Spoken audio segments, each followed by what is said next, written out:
years ago, in the bustling city of Port Harcourt, there lived a beautiful woman named Amanda. She was the kind of woman who turned heads, not just because of her looks, though her smooth dark skin and bright eyes certainly helped, but because of the way she carried herself.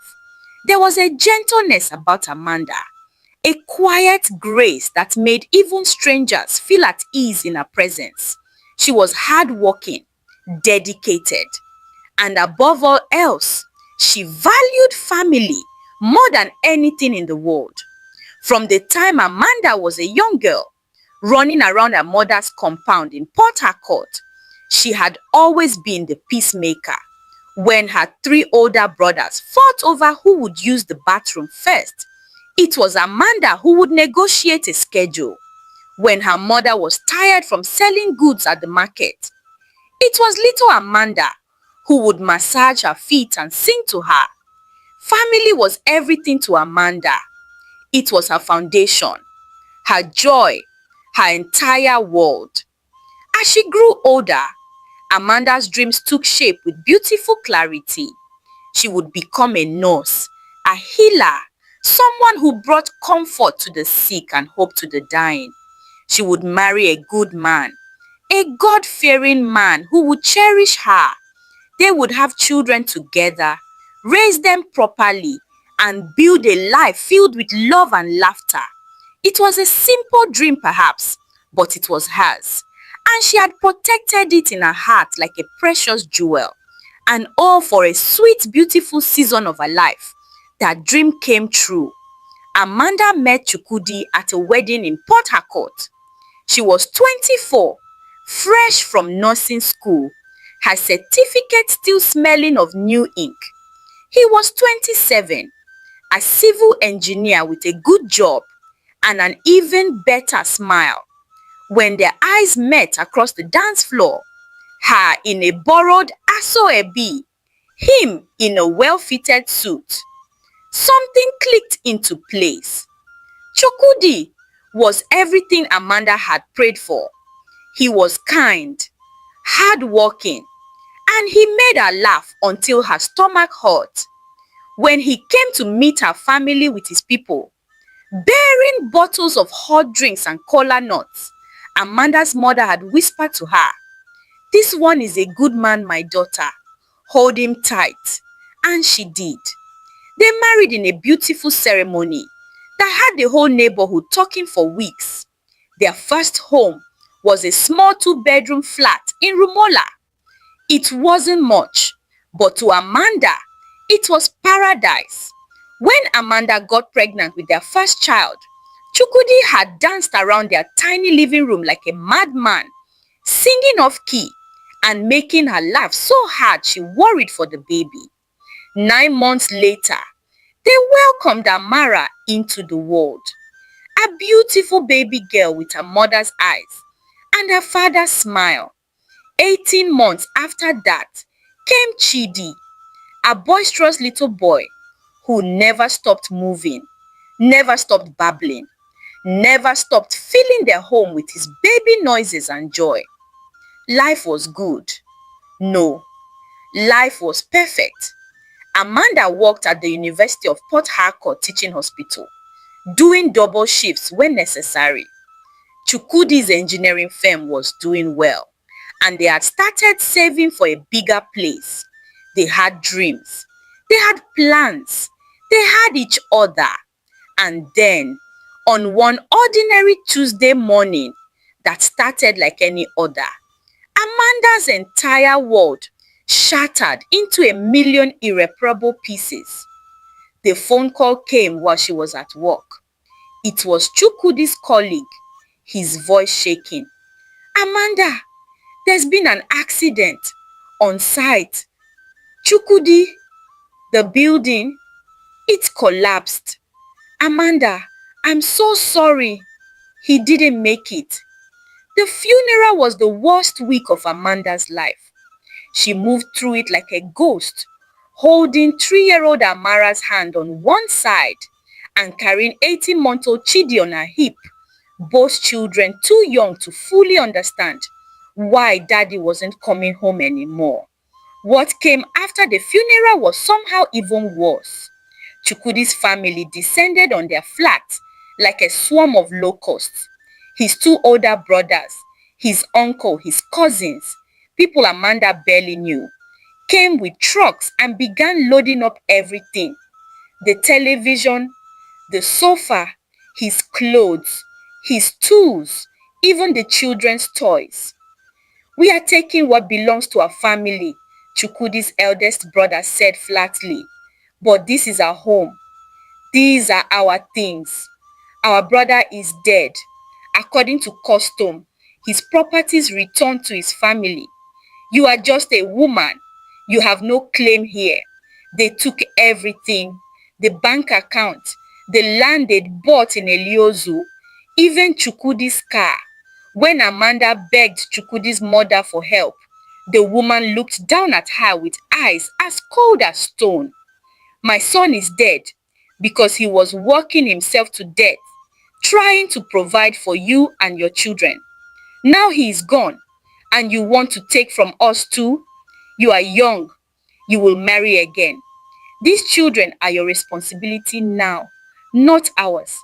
And just like that, Amanda, who had lost her husband, her partner, her best friend, lost everything else too. She didn't have the strength to fight them. She was drowning in grief, trying to explain to a 3-year-old why daddy was never coming home, trying to comfort an 18-month-old baby who kept calling for daddy. So she packed what little they had left and went home to her mother's house in Port Harcourt. Returning to her mother's compound in D-Line felt like going backward in time, like admitting defeat to life itself. Amanda stood at the gate with her 2 small children and 3 worn bags containing everything they owned in the world, and she wanted to scream at the unfairness of it all. Her mother, Mama Nkechi, opened the door and immediately pulled Amanda into her arms. "My daughter, welcome home."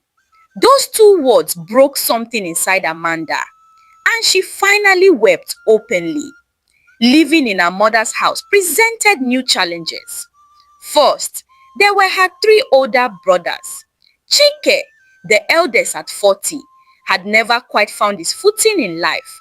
He had started and abandoned more business ventures than Amanda could count. Now he spent most of his time drinking with friends and complaining about the government. Obina, the middle brother at 38, wasn't much better. He had a diploma in accounting that he had earned 15 years ago and had yet to put to any practical use.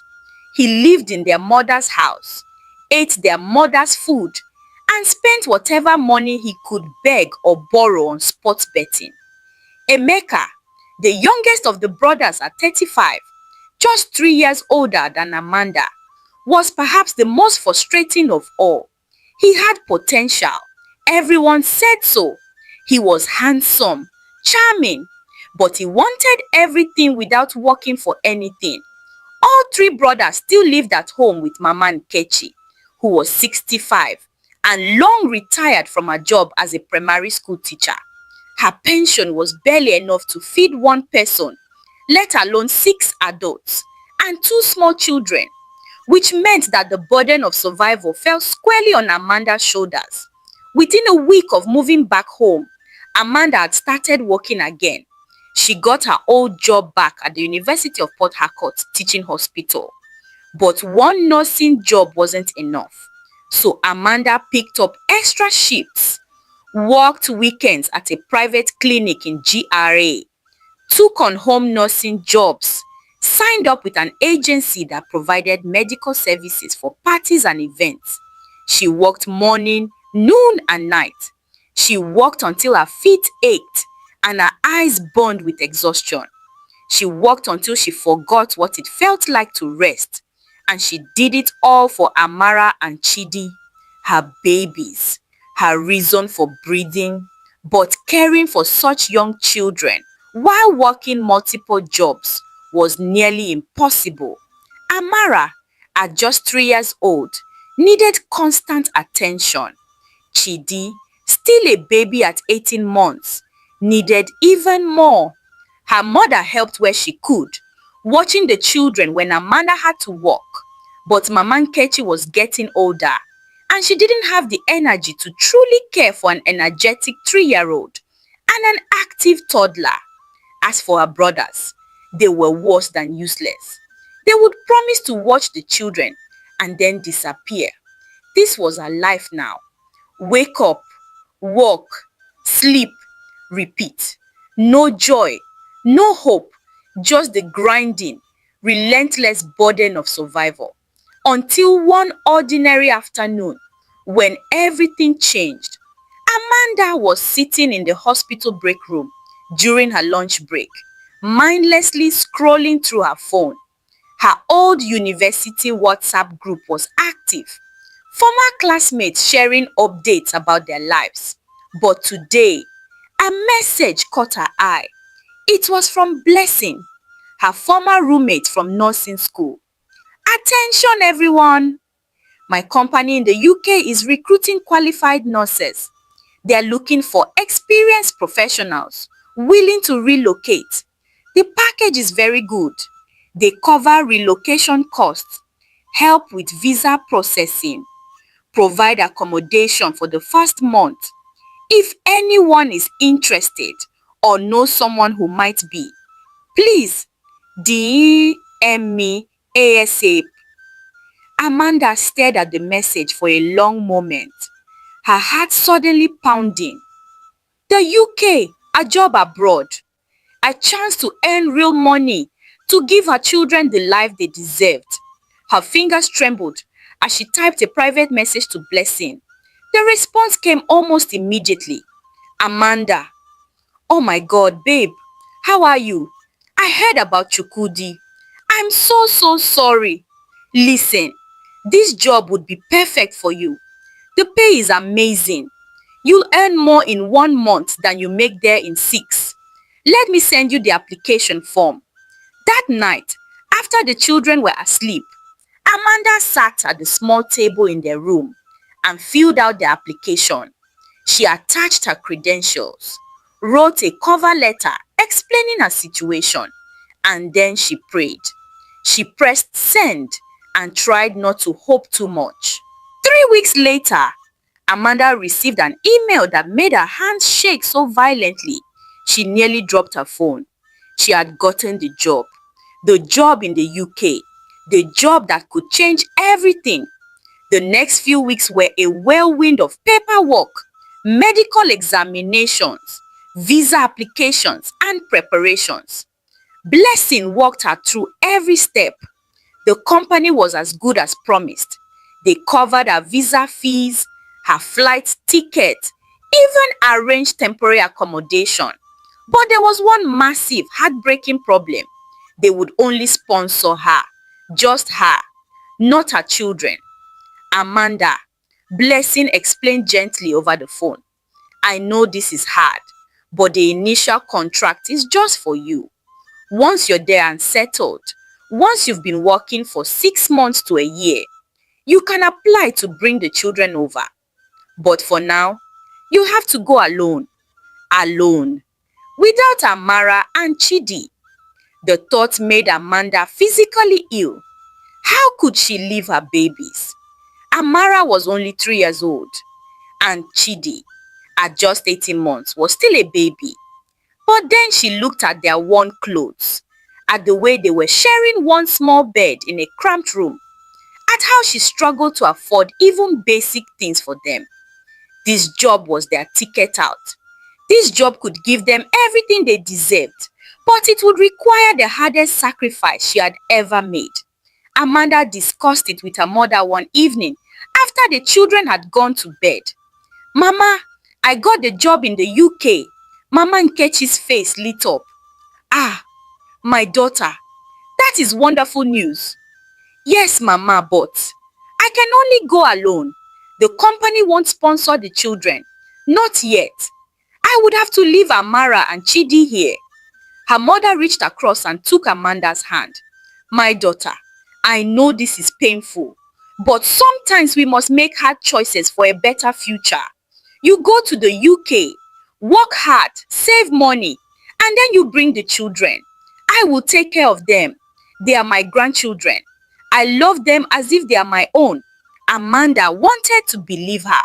She needed to believe her. A week before her departure, she tried to explain to Amara what was about to happen. Chidi was too young to understand. "Mommy has to go away for a little while," she said, pulling her daughter onto her lap. "Where are you going?" Amara asked, her big eyes already filling with tears. "I'm going to work in another country, baby. A place called the United Kingdom. I'm going to earn money so I can give you and your brother a better life." "I don't want a better life," Amara said, her bottom lip trembling. "I want you." Amanda's heart cracked clean in two. "I will call you every single day. And I'm going to work very, very hard so that soon, maybe just 1 year, I can bring you both to come live with me. We'll be together again. This is not forever. This is just for now." The day Amanda left for the airport, she thought she might actually die from the pain of it. 3-year-old Amara clung to her leg, sobbing uncontrollably. Baby Chidi, sensing the distress, screamed, "Mama! Mama!" reaching his chubby little arms for her. Amanda had to pry Amara's fingers off her clothes, hand both children to her mother, and walk away while they reached for her, their faces wet with tears and confusion. Chidi's screams followed her all the way to the taxi. High-pitched, desperate wails.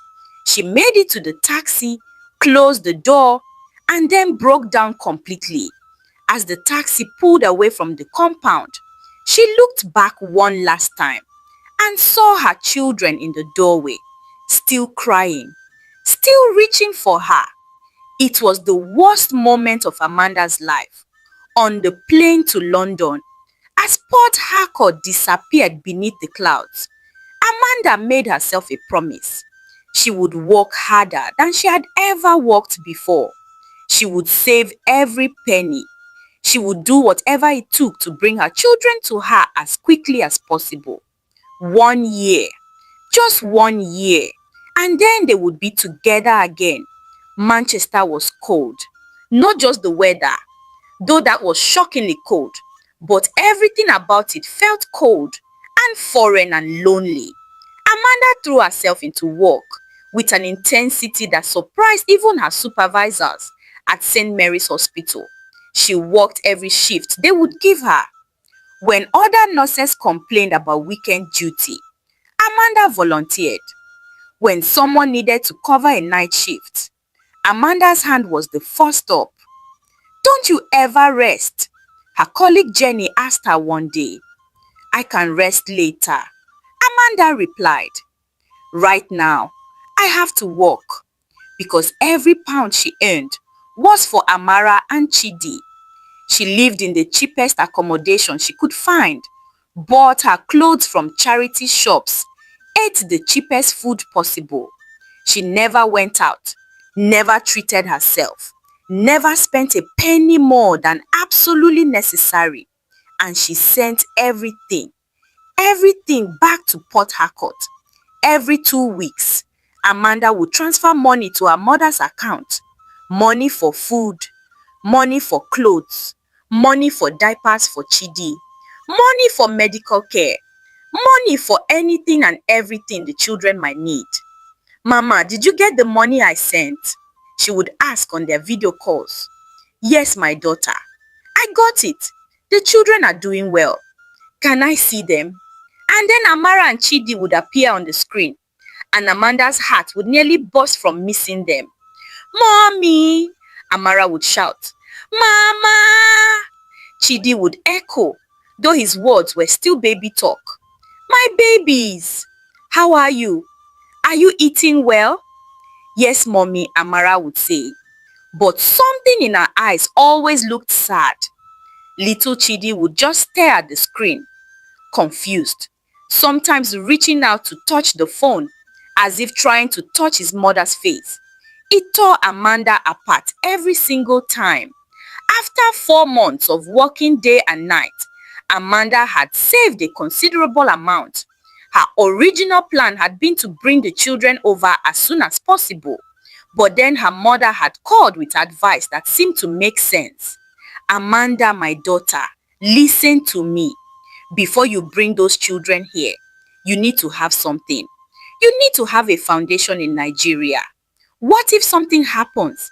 What if you lose this job? You need to have somewhere to return to, something that is yours. Buy land, build a house, secure your future first." It made sense. Amanda was always thinking long term. A house in Port Harcourt, that was security. That was something nobody could take away from her. So she started sending even more money home. Money for land, money for building materials, money for contractors. "Mama, did you find good land?" "Yes, in a nice area in Rumokurusi. Very good location. I've paid for it with the money you sent. Now we can start building." "Send me pictures, Mama. I want to see everything."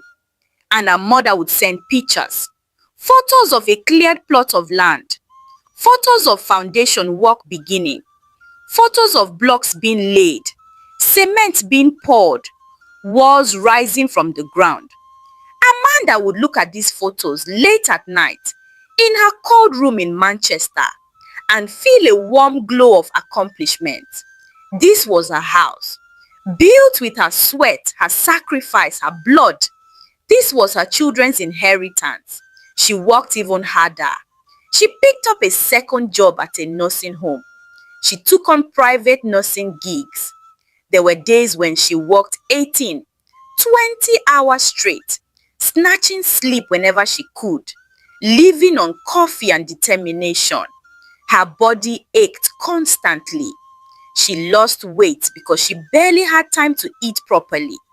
The other nurses worried about her, but Amanda insisted she was fine. She had to be strong. Amara and Chidi needed her to be strong. Every penny she earned went home, for the house, for the children. Her mother said they needed new clothes as they were growing so fast. Amara would be starting nursery school soon, Mama Nkechi reported. So there were school fees and uniforms to pay for. Amanda sent it all, trusting that her mother and brothers were taking care of everything properly. 2 years passed this way. 2 years of back-breaking work, of loneliness, of missing her children's early childhood. Amara was 5 now. Chidi was 3.5. Amanda had missed so much, but the house was progressing. Her mother sent regular updates. The walls were up. The roof was on. The plastering was done. The painting was starting. Just a few more months, Amanda, and the house would be complete. Her mother would say excitedly, "You should see it. It's beautiful. Your children will be so proud." Amanda would smile through her tears. It was worth it. All the sacrifice was worth it. What she didn't know, what she couldn't have known from thousands of miles away, was that every single thing her mother told her was a lie. While she was working herself to the bone in cold Manchester, while she was living on rice and beans and sending every pound home, while she was sacrificing everything for her children and their future, her own family was systematically betraying her in the most cruel and calculated way possible. The money for Amara's nursery school, there was no nursery school. Amara, at 5 years old, was still at home, not attending any school at all. The money for Chidi's diapers and baby food, Mama Nkechi had stopped buying these things months ago. The money for food, Mama Nkechi was using it to buy the latest Ankara fabrics, the most expensive lace, the finest George wrappers. She had joined every women's association in Port Harcourt and attended every single meeting dressed like a queen, while her grandchildren ate gari and groundnuts. The money for the house? Oh, There was construction happening, but not for Amanda's house. Mama Nkechi had used Amanda's money to buy herself a brand new Lexus RX 350, silver with cream leather interior, tinted windows, and fancy rims. She drove that car everywhere, to church, to her club meetings, to the market, to parties. Ah, Mama Nkechi, is this your car?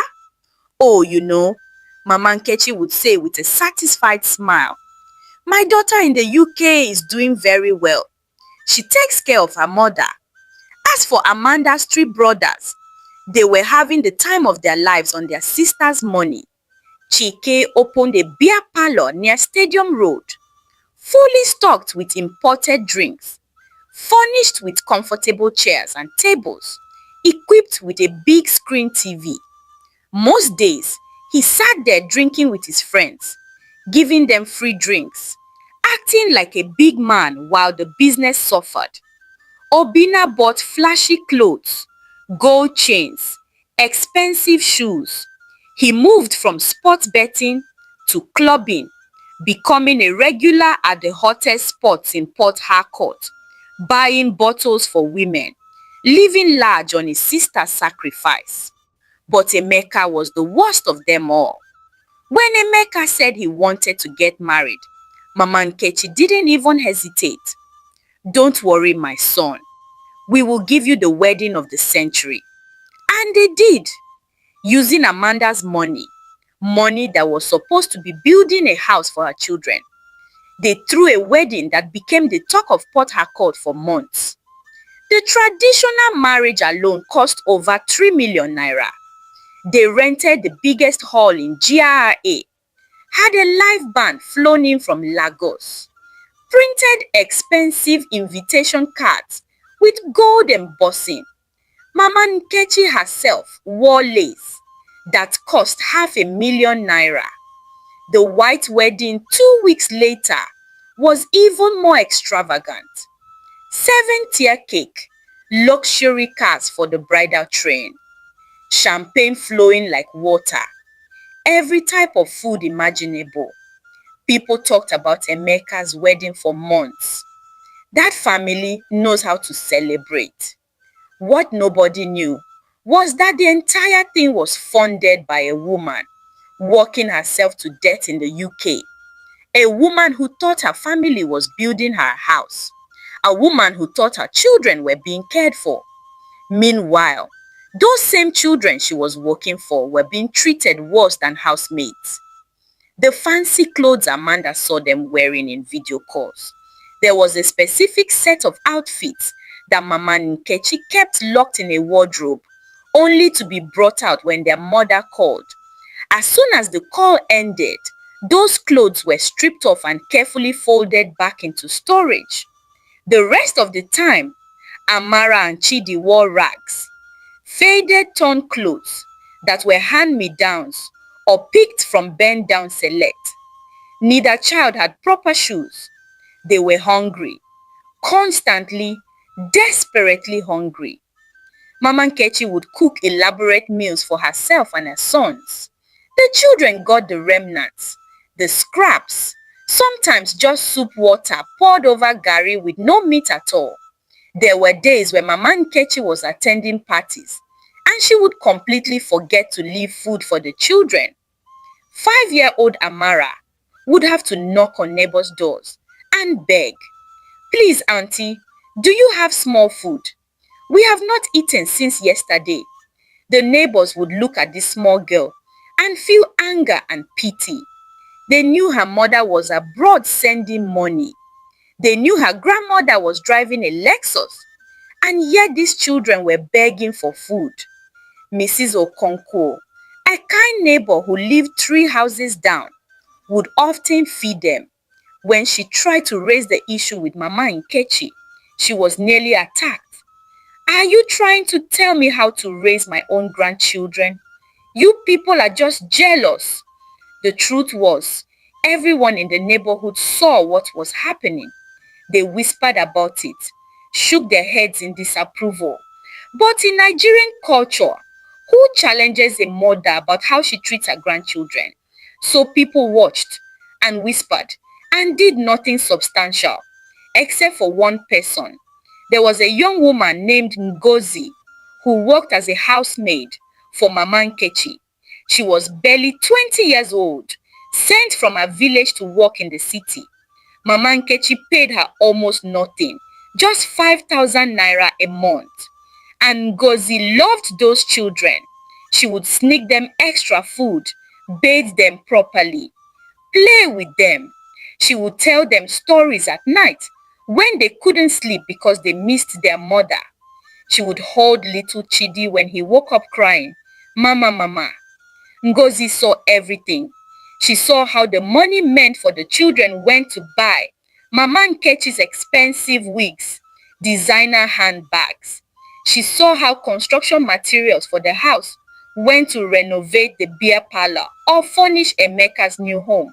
She saw the wardrobe with the special video call clothes and felt sick every time Mama Nkechi would back orders. "Ngozi, go bring that pink dress for Amara. Amanda is calling in 5 minutes. Dress them properly. Make sure you wipe their faces."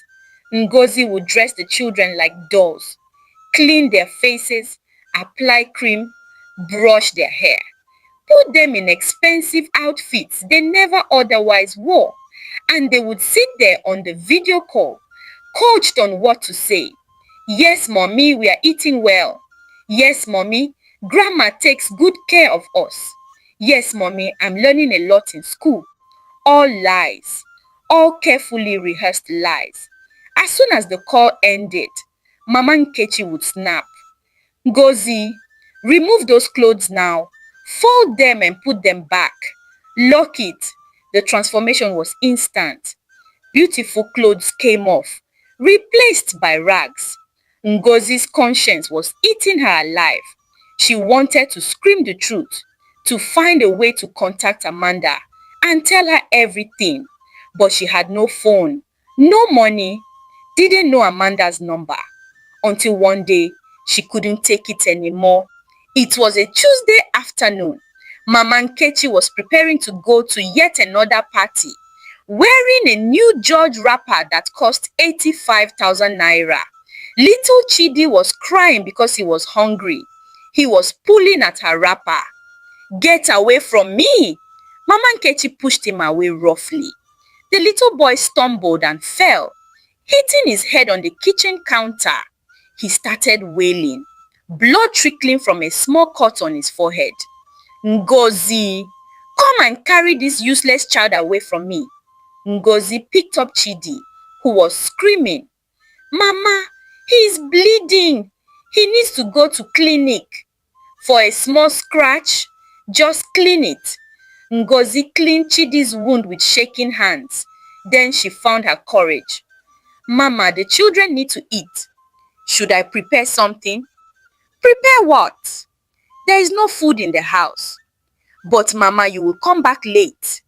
"The children need to eat now. Can I go to the market and buy?" "With what money?" Ngozi took a deep breath. "Mama, Sister Amanda sends money every month. Can we use small for the children's food?" The slap came so fast and so hard that Ngozi's ears rang. She stumbled backward, still holding Chidi. "How dare you? How dare you question me about my daughter's money?" "No, Mama. I just thought." "You thought? You are a housemaid and nobody from the village. And you want to tell me how to spend money?" Ngozi was crying now. "I'm just worried about the children. They are suffering. Amara is 5 years and she is not going to school. Chidi cries from hunger every day. What they need is for you to shut up. You are a witch, a demon sent to destroy my family. You know what? You are fired. Pack your things and leave." "But Mama, please." "Chike!" Mama Nkechi screamed for her eldest son. Chike came running and literally dragged Ngozi to her room. "You have 5 minutes to pack." Ngozi threw her belongings into a bag with shaking hands. She could hear Amara and Chidi crying, calling for her. When she emerged, Chike grabbed her bag and threw it out the gate into the muddy gutter.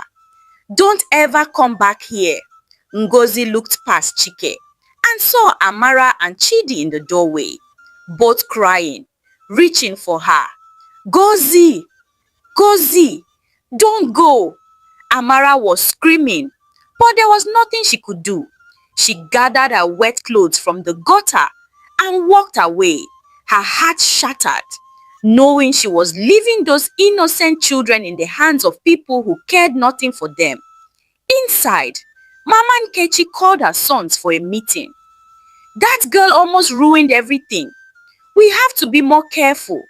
Amanda cannot find out what is happening here." "But Mama, how long can we keep this up?" "Let me worry about that. You people just enjoy what we have now. If Amanda comes, we'll deal with it then. But for now, we make sure she stays in the UK, keeps sending money, and believes everything we tell her." "And the children?" Mama Nkechi waved her hand dismissively. "They'll survive. Children are resilient. They have food, they have shelter. That is enough." The lies would continue. With Ngozi gone, things got catastrophically worse for Amara and Chidi. Now there was no one to sneak them extra food, to bathe them properly, to hold them when they cried. They were completely on their own, 5 years old and 3.5, abandoned by the very people who should have protected them. There were many nights when they went to bed hungry. 5-year-old Amara would hold her baby brother as he cried from hunger pains, singing to him softly, trying to comfort him. "Mama is coming," she would whisper. "Just wait small." They learned to be invisible, to not ask for anything, to accept hunger as normal. The video calls became less frequent.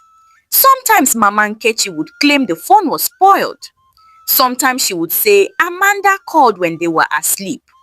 Sometimes she would let them talk to their mother, but always with her standing right there, glaring, silently warning them not to say anything wrong. And what could they say anyway? They were children. They didn't have the words to explain. So they said what they were told. "We're fine, Mommy. We miss you. Come home soon."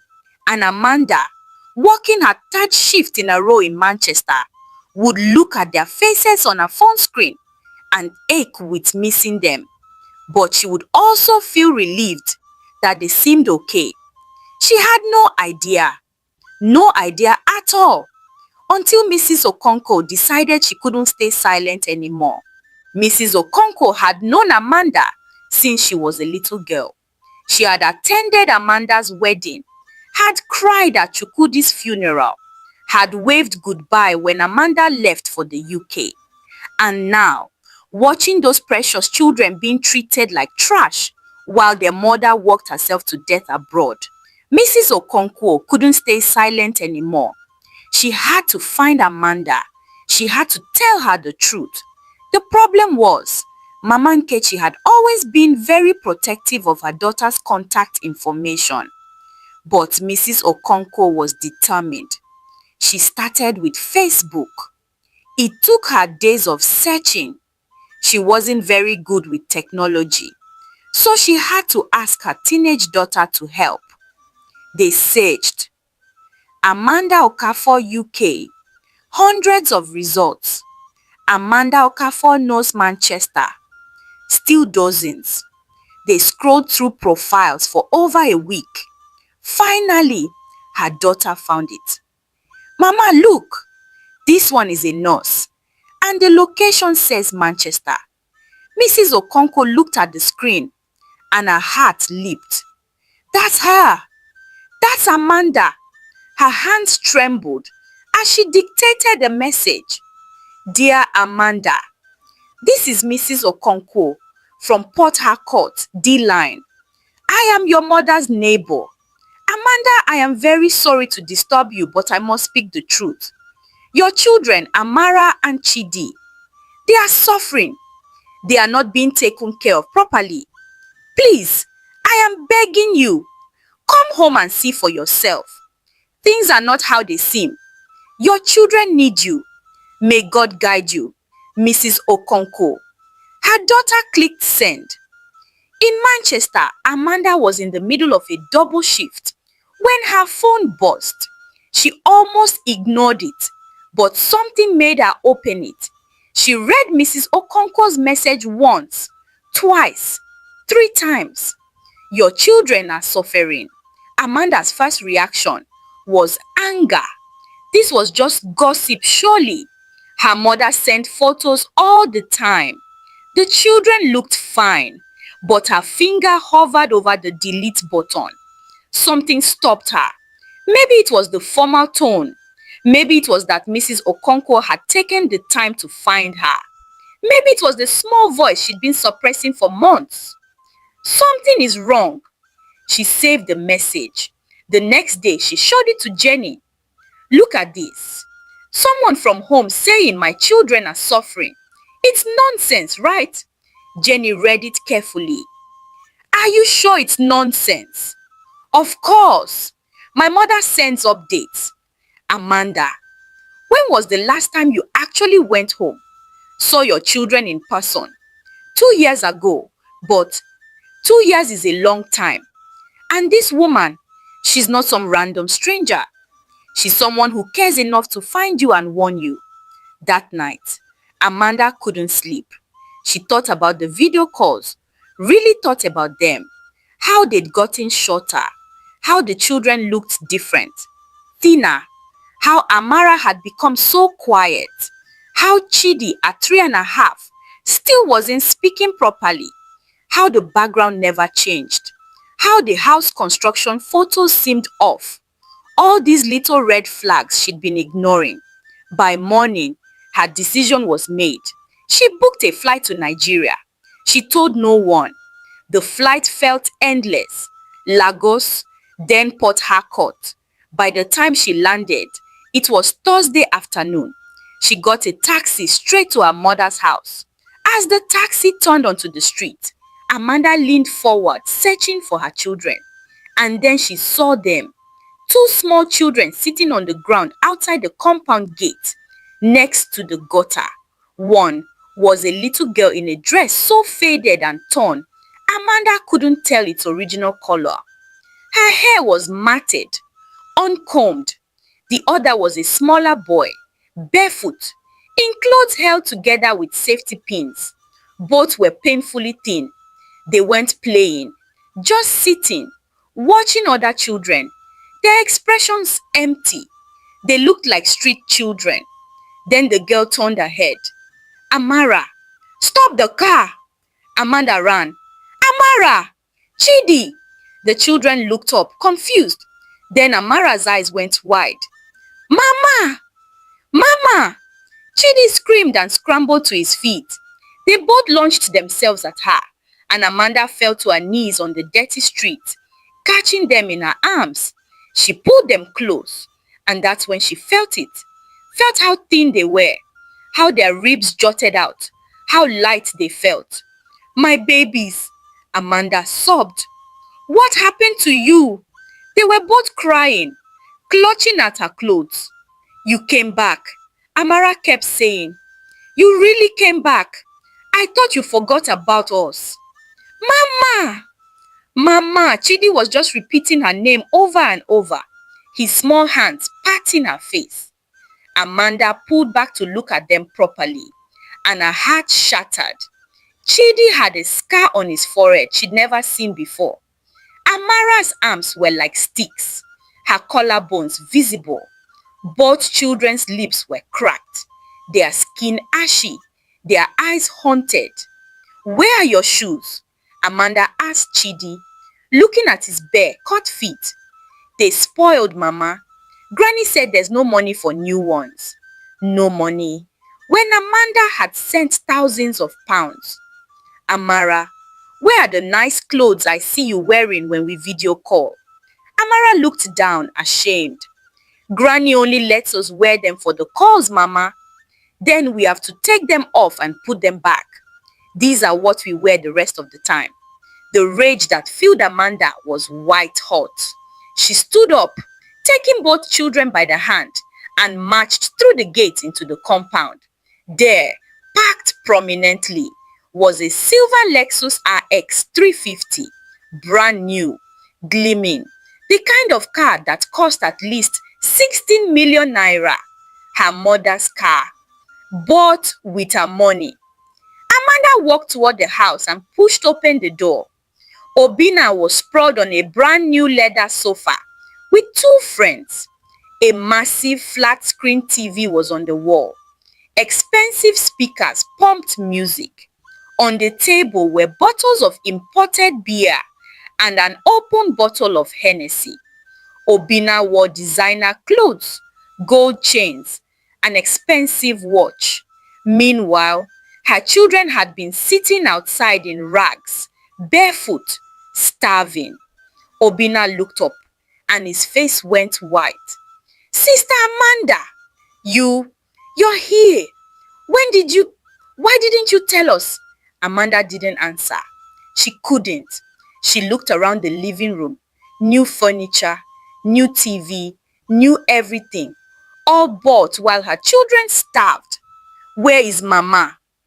Obina scrambled to his feet. "She went to her women's meeting. She'll be back soon." "Sister, let me call her." "Don't bother." Amanda pulled out her phone and dialed. Mama Nkechi answered cheerfully. "Amanda, my daughter, I was just thinking about you. Come home right now. I am at the house." The cheerfulness vanished. "You're home? When did you arrive? Why didn't you?" "Just come home, Mama. We need to talk." Amanda hung up and turned to her children. "Have you eaten today?" They shook their heads. "It's 3:30 in the afternoon and nobody has fed you." In the kitchen, Amanda found almost nothing. She cooked what little she could, just white rice and egg stew. She watched her children eat like they were starving, shoveling food into their mouths, barely chewing. Chidi ate so fast he choked. Amanda had to pat his back. "Slowly, my love, slowly." But they couldn't slow down. They were too hungry. 45 minutes later, the Lexus pulled into the compound. Through the window, Amanda watched her mother get out. Mama Nkechi looked like a Lagos socialite. Expensive Ankara outfit, gold jewelry, professional makeup, designer bag, imported shoes. This was the woman who'd said there was no money for children's shoes. Mama Nkechi walked in, her face a mask of forced cheerfulness. "My daughter, welcome home. Why didn't you tell me you were coming? I would have prepared Mama. Look at my children. Look at them properly." Mama Nkechi glanced at them dismissively. "They look fine. Children like to play outside. Rough? Mama, look at them. They are thin like sticks. Their clothes are rags. Chidi has no shoes. They look like street children." "Amanda, you are exaggerating." "Stop lying. I have eyes. Where is my house, Mama?" "The house I've been sending money to build for 2 years." Mama Nkechi's mask slipped. "There was an issue with the land." "Stop. I know there is no house. Mrs. Okonkwo told me everything." "Where is it?" Silence. "Where is my house?" "There is no house," Mama Nkechi finally admitted. "I used the money for other things." "What other things?" "That Lexus outside, this new furniture, your designer clothes. I needed to look respectable.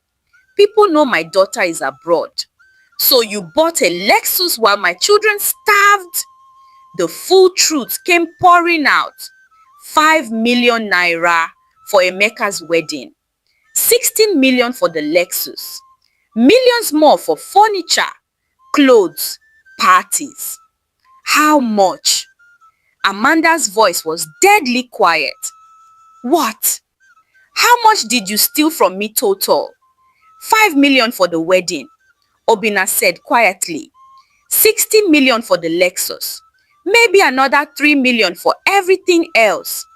24 million naira. All of Amanda's sacrifice. Gone. Where are the school fees? Amanda asked. Amara should be in primary 1. She will start soon. She's 5 years old, Mama. She can't read. She can't write her name. She doesn't know her ABCs. Where is the school money? Silence. And the house construction photos you sent for 2 years? Mama Nkechi looked away. Where did they come from? A friend was building. I took pictures of her house and sent them to you. Amanda felt dizzy.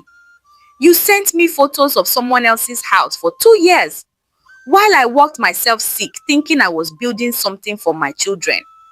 I was going to build it eventually. Eventually. After what? After buying more cars. After more parties. After more weddings. Amanda was shaking. You valued a Lexus over your grandchildren's lives. For the first time, Mama Nkechi seemed to realize the weight of what she'd done. Amanda, I can fix this. Fix it. Can you give me back 2 years of their lives? Undo their trauma? Make Amara trust adults again? Fix Chidi's developmental delays? How exactly will you fix that? I'll sell the car. Just don't. It's too late. Amanda's voice was final. Yes, too late. She pulled out her phone and started making calls. First to the airline, booking emergency tickets. Then to the British Embassy in Lagos, explaining the situation, the children's condition, requesting emergency travel documents.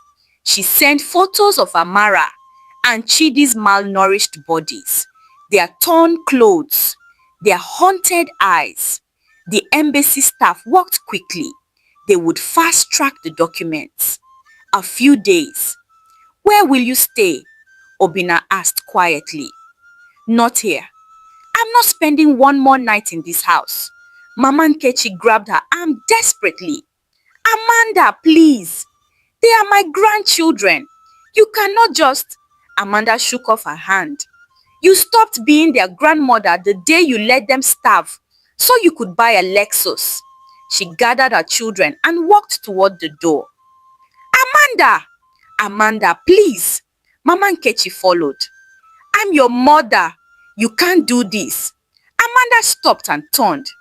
You stopped being my mother the day you chose vanity over my children's welfare. As of this moment, I have no mother. You are dead to me. But they are my blood. You cannot take them from their family. Family? You dare talk about family?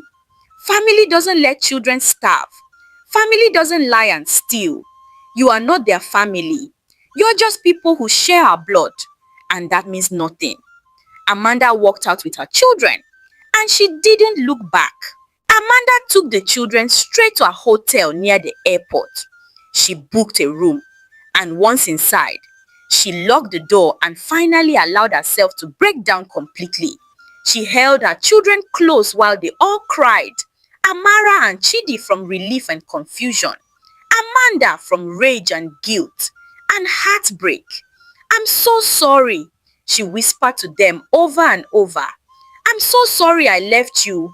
I'm so sorry I believed the lies. I'm so sorry. It's not your fault, Mama, little Amara said, wise beyond her 5 years. You didn't know. You were working for us.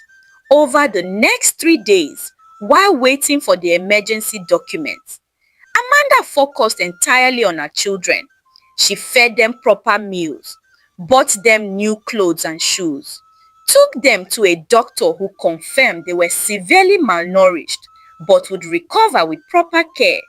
She bathed them gently, combed their hair carefully, held them when they had nightmares. She was building back their trust, showing them they were safe now, that they were loved. On the second day, Amanda went to visit Mrs. Okonkwo. The older woman opened the door and tears filled her eyes when she saw Amanda. "You came," Mrs. Okonkwo said. "Thank God." "Thank you," Amanda said, her own tears falling. "Thank you for telling me the truth. Thank you for feeding them when no one else would. Thank you for having the courage to reach out to me. You saved my children's lives." Mrs. Okonkwo hugged her. "I couldn't watch them suffer anymore.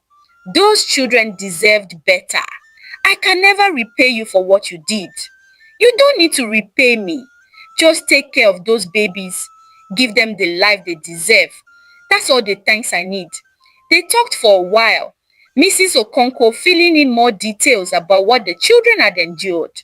Each revelation was another knife to Amanda's heart, but she needed to know. She needed to understand the full extent of what had happened so she could help her children heal. During those 3 days, Mama Nkechi came to the hotel multiple times, sometimes crying and begging, sometimes angry and demanding. She brought relatives, church members, anyone she could find to plead her case. "Amanda, your mother is old. You must forgive. Family is family. You cannot cut her off completely." But Amanda's answer was always the same, delivered through the hotel staff. "I have nothing to say to any of them. Please ask them to leave." Her brothers tried calling, sending messages, showing up at the hotel. Amanda blocked all their numbers. She wanted nothing to do with any of them. On the morning of the fourth day, the emergency documents came through. The British Embassy had expedited everything. It was time to leave. As Amanda packed their few belongings, the new clothes and shoes she'd bought, some toys for the children, she felt a complex mix of emotions. Relief that they were leaving, anger at what had been done, grief for what had been lost, and beneath it all, a fierce determination to give her children the life they deserved. "Mama, are we really going to live with you now?" Amara asked.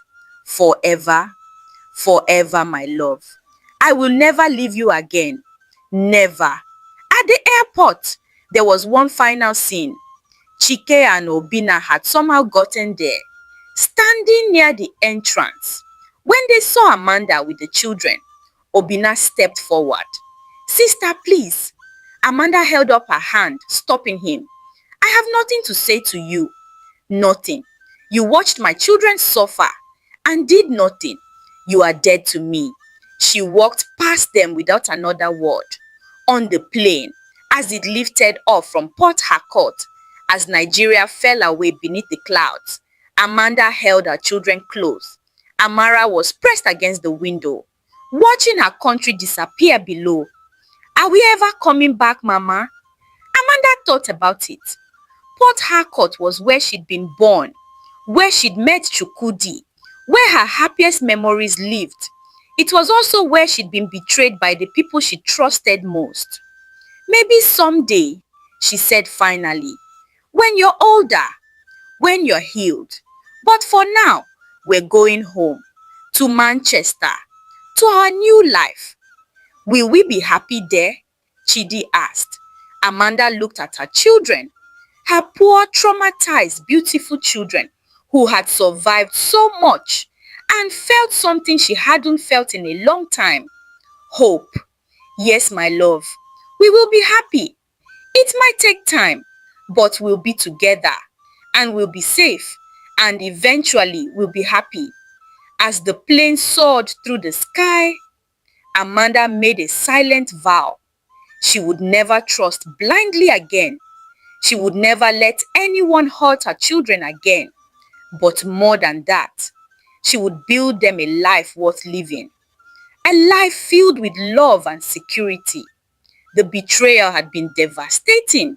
The loss was immeasurable, but they had survived. They were together. And for now, that was everything. Amanda also made another decision. Sitting there with her children on that plane, she thought about forgiveness, about whether she would ever be able to forgive her mother and brothers for what they had done. The anger was still too fresh, too raw, the betrayal too deep, the damage to her children too severe. Maybe one day, she thought, maybe years from now, when her children were healed, when the trauma had faded, when she could think about what happened without wanting to scream, maybe then she would be able to forgive. But not now. Definitely not now. For now, she needed to protect her children, to focus on their healing, to build them a new life far away from the people who had hurt them. Forgiveness, if it ever came, would have to wait. Her children were her priority. Their safety, their happiness, their future. That was what mattered. Everything else could wait. Thank you for watching this story, besties. What do you think about this story? If you were Amanda, will you forgive your family? Let me know your thoughts in the comments. And until I bring another intriguing story your way again, bye for now.